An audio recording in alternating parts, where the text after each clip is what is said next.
Abraham Lincoln loved learning. Some people are know-it-alls, right? Well, Lincoln was a learn-it-all. He just loved learning, even though he did not have much formal education. He used to say that his father, Tom Lincoln, sent him to school by littles, a little here and a little there in between plantings and plowings. And those littles added up to less than 1 year of formal education his entire life.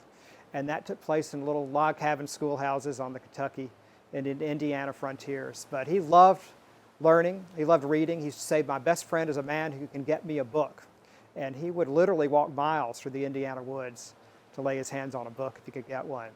One of the famous stories about Lincoln and books takes place when he's a young fellow growing up on the Indiana frontier.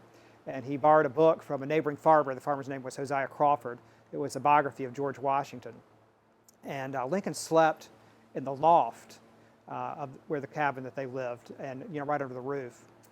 And one night he went to bed and he put the book in a little cubby next to his bed, and that night it rained hard. And the rain came in and it soaked the book, it ruined it.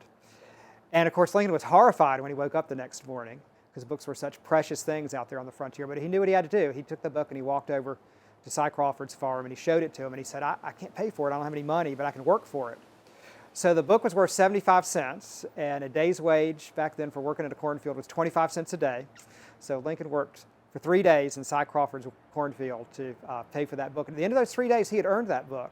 And it was in pretty sorry shape, but it was still his to keep. And I think it was a happy day for him. And he loved learning for the rest of his life, and that is a big reason he was such a great president and such a great leader.